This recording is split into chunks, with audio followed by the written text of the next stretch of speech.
Graças a Deus. Vamos ler, partilhar a palavra de Deus.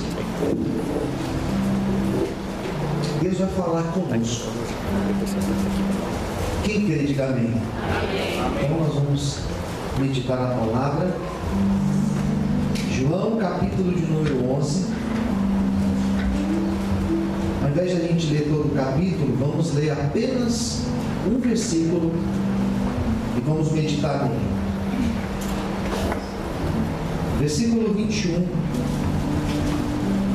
A palavra de Deus diz assim: Disse, pois, Marta a Jesus: Senhor, se tu estivesses aqui, meu irmão não teria morrido.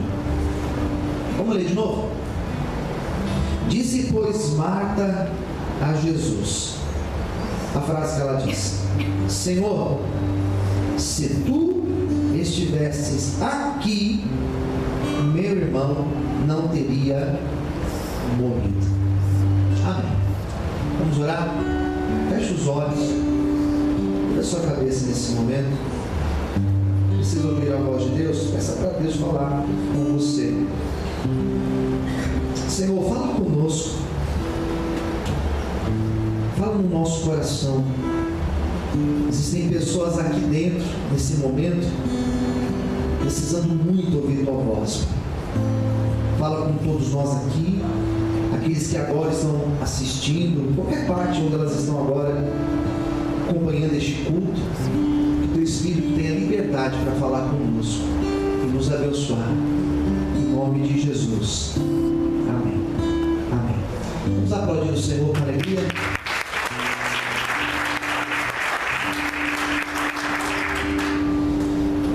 João capítulo 11.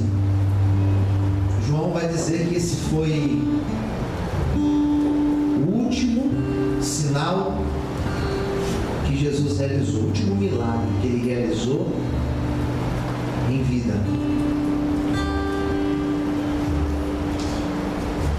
João conta que Jesus, ele só conta 7 sinais. Vai falar que Jesus, o primeiro milagre foi transformar a água em vinho. Depois ele vai falar do cego, vai falar do paralítico de Betesda, multiplicação dos pães e peixes. Ele vai contar os demais. E o último foi esse. Esse foi o último. Interessante. Acho que foi na semana que Jesus morreu. Isso aqui foi alguns dias, poucos dias antes da sua morte. Na mesma semana. A Bíblia vai dizer que essa pessoa aqui que morre, Lázaro, ele era amigo de Jesus. Jesus tinha uma relação de amizade com Lázaro. E aqui fala das duas irmãs de Lázaro. Deixa eu dar um nome para elas: Marta e Maria. Eles eram amigos. Não sei se a idade era compatível, não sei se eles cresceram juntos, não sei se eles desde criança eram amigos ou foram construindo uma amizade já na sua maioridade, não sei, mas eram amigos. E a Bíblia vai falar que Lázaro ficou, versículo 1, Lázaro ficou enfermo. Não sabemos qual doença,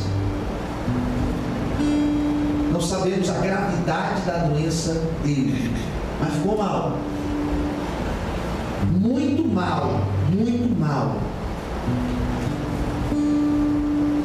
Eu tenho visto muitas pessoas enfermas, tenho recebido muitas mensagens de pessoas enfermas com casos muito sérios e situações cada vez mais graves. É só Deus. Lázaro ficou doente, mal, e mandaram uma notícia para Jesus: Lázaro, teu amigo está mal, está doente. Vem aqui, ora por ele. Vem aqui, coloca as mãos sobre ele. vem aqui trazer uma palavra para ele. Jesus ouve aquela notícia, e a Bíblia vai dizer que Jesus não foi imediatamente. Não foi imediatamente. Existem coisas na nossa vida que a gente pede para Deus e espera receber imediatamente. Tem coisas que nós pedimos para Deus, tem coisas que nós desejamos, existem coisas que nós sonhamos para a nossa vida, que nós temos a consciência que são coisas que elas vão demorar um tempo para acontecer. Mas olha, existem coisas que a gente precisa de uma resposta imediata. Tem cultos que a gente vem para a igreja, eu sei que quando uma pessoa sai de casa, ela sai dizendo: hoje eu preciso ouvir uma palavra de Deus, porque é algo que precisa imediato. Lázaro, ele precisava de um milagre imediato, ele precisava de uma visita imediata de Jesus, ele precisava que Jesus saísse de onde ele estava e fosse imediatamente lá ver o que estava acontecendo. Eu, como pastor, às vezes sou acionado. Existem pessoas que me ligam: pastor, vim fazer uma visita, tem alguém enfermo. Esses dias aí foi a irmã Jade que me ligou, mandou uma mensagem: que horas quer, irmã? 6h15 da manhã, eu ainda estava dormindo, isso era de sexta para sábado, e era muito cedo.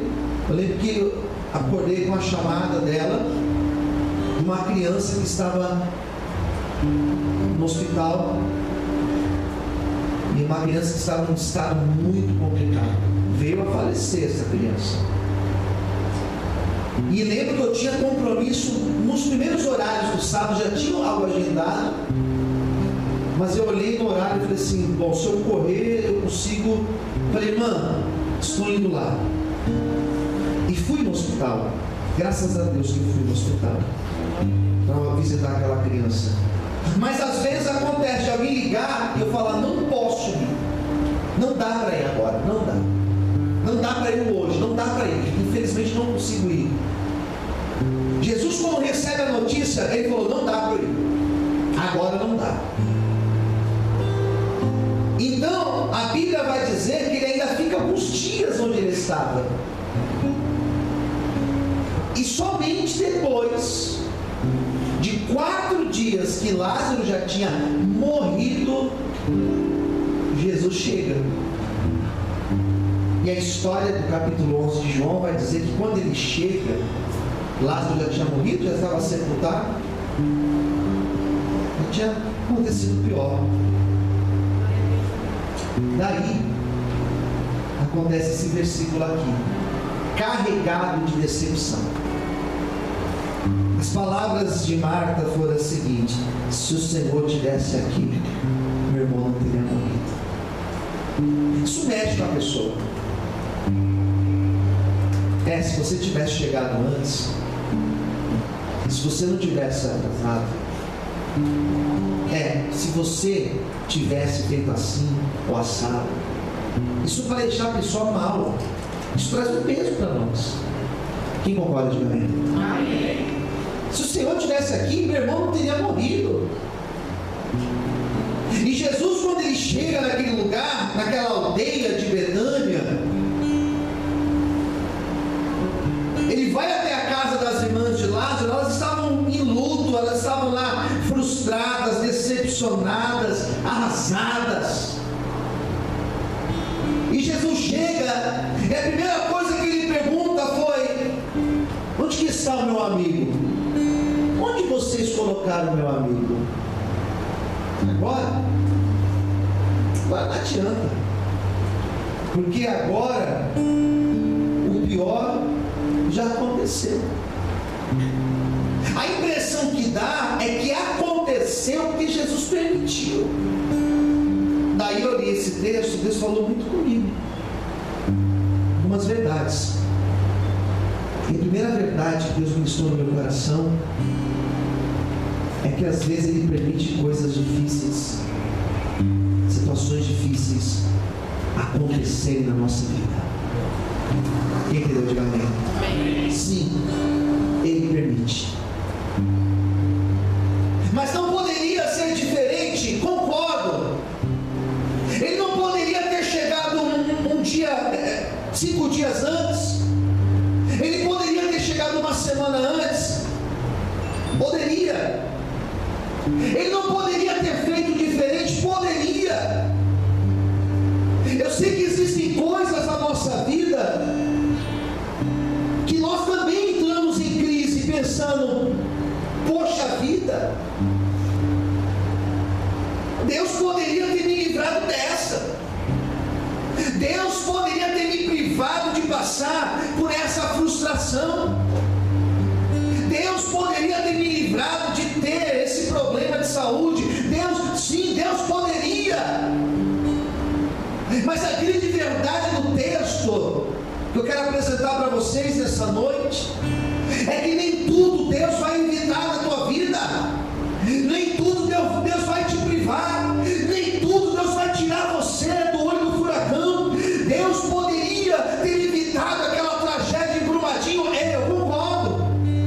Deus poderia ter evitado que aqueles meninos morressem lá no Rio de Janeiro, naquele incêndio, essa semana lá no Flamengo. Eu concordo, Deus poderia.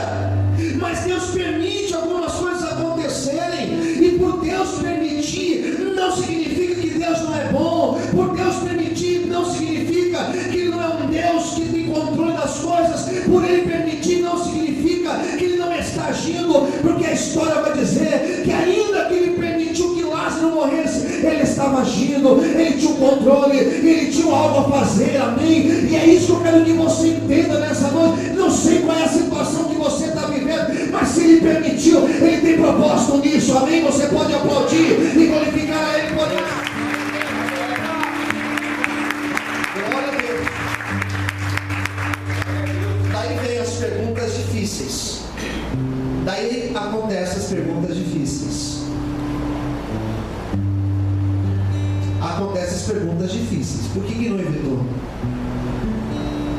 Que revolta. No caso lá de Minas Gerais, Brumadinho, a barragem dele estourado lá, acabado com a cidade, centenas de vidas. Que revolta é saber que era algo que poderia ser evitado. Você lidar com a morte de alguém, uma morte que aconteceu de forma natural, aconteceu por decorrência de alguma coisa, enfermidade, você entende? Entende mais ou menos, né? Mas a gente sabe que agora, quando morre por algo que poderia ser evitado, revolta, nos faz ficar em crise. Lázaro poderia ter sido evitado? Poderia. E a questão é, mas por que não evitou? Por que não privou? Dentro da teologia, isso aqui se torna, sabe o quê? Um problema. Porque alguém pode olhar para um texto como esse e falar o seguinte: alternativa A, Deus não é bom. Totalmente bom, não. Porque se Ele fosse tão bom, totalmente bom, não teria permitido Lázaro morrer desse jeito. Quem entendeu? Diga amém. Alguém vai se apoiar nisso, vai ficar com essa ideia na cabeça. Alternativa B, alguém vai dizer assim: na verdade Deus nem existe. Porque se Deus existisse, Ele teria controle de todas as coisas e não iria permitir que tal coisa acontecesse. Então Deus não existe. A pessoa nega que Deus existe, usando um texto como esse. Existem outras razões que nós podemos apresentar como respostas. Mas uma resposta que pelo menos me conforta em alguns momentos é olhar para um texto como esse e entender que se Deus permite o mal acontecer, Ele permite porque Ele tem um propósito. E eu leio Eclesiastes capítulo 3, que eu tenho feito dele um texto de meditação diário praticamente, e eu vejo que em Eclesiastes 3, versículo 1 diz: tudo que acontece existe um propósito. E esse propósito, imediatamente eu não entendo. Eu não consigo entender de onde Deus vai tirar alguma coisa boa de ter permitido tal situação difícil acontecer na minha vida. Eu não entendo. Imediatamente eu não entendo. E também tenho a total consciência que existem alguns propósitos de Deus que eu só vou entender no dia que eu chegar lá na glória e lá no céu Deus olhar para mim e me explicar. Porque existem coisas difíceis que acontecem conosco, existem tragédias que não existe uma resposta, existem situações duras na vida humana que não tem explicação, mas ainda assim eu consigo acreditar, ainda assim eu consigo jogar minha fé em cima e crer que para tudo existe um propósito de Deus. Eu olho para a história de Lázaro e eu entendo que Jesus permitiu morrer, permitiu ser sepultado porque ele tinha um propósito. Qual o propósito? Abrir os céus e manifestar a glória dele. Então eu posso dizer para você hoje que se ele permitiu alguma tragédia, alguma situação difícil, dura na tua vida, ele só permitiu porque ele tem propósito. Qual? Abrir o céu e manifestar a glória dele na tua vida. Você pode aplaudir e exaltar a Deus por isso. Glória a Deus.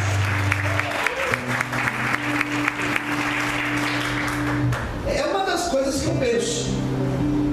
Ele permitiu que ele tenha algum propósito. Qual, pastor? Eu não sei. Sinceramente, nem sempre a gente consegue entender. Essa semana eu fiquei chateado quando eu soube dessa notícia lá do Rio de Janeiro. Lembrei muito do meu filho. Os meninos têm a idade do meu filho. Eu não imagino que é um pai e uma mãe enterrar um filho numa situação como essa. Qual o propósito? Não dá para entender. Lázaro, a verdade é que Lázaro morre. Eu imagino elas indo sepultar Lázaro com aquele sentimento. Agora, cadê? Não dizia que era amigo? Do colega a gente não espera muita coisa. Quem concorda, diga amém? Até de familiar a gente não espera muita. Agora amigo é aquele tipo de gente que você sabe que você pode ligar de madrugada que ele vai falar assim: meu, onde você está? Eu vou aí para te dar uma mão. Tem gente que você nem liga, mas tem uns aí que você fala: eu vou ligar para esse cara aqui que ele vai me ajudar. É bom ter amigo. Quem concorda, diga amém? É bom ter amigo. Amigo que você pode ligar para ter que socorrer você, que ele vai. Aqui elas estavam decepcionadas. Daí Jesus chega. Cadê? Onde vocês colocaram o meu amigo lá? Agora? Faz 4 dias que ele está sepultado. Ele já morreu e já está sepultado. E a fala dela, de Marta, é uma fala que denuncia o que ela estava sentindo. Se o Senhor estivesse aqui, meu irmão não teria morrido. Significa o seguinte: agora o Senhor chegou tarde demais. Deus atrasa? Deus atrasa sim ou não? Não. Eu não sei você, eu sou muito pontual. Não sou pontual, eu me atraso bastante. Mas Deus não atrasa. Fala para o senhor do lado: Deus jamais chegará atrasado. Não chega atrasado. Eclesiastes 3, que eu tenho feito de um livro, de um texto de cabeceira, diz que para tudo existe um tempo, mais alto, existe um tempo determinado. Para todas as coisas existe um tempo determinado. Ele não chega atrasado. A grande verdade é essa. Chegar no horário que ele chegou, no dia que ele chegou, naquele momento, tinha um propósito. Tinha um propósito. E quando ele chega e pergunta: onde que vocês colocaram? Elas jogam essa responsabilidade nele. O senhor atrasou, agora não tem mais o que fazer. Temos a impressão às vezes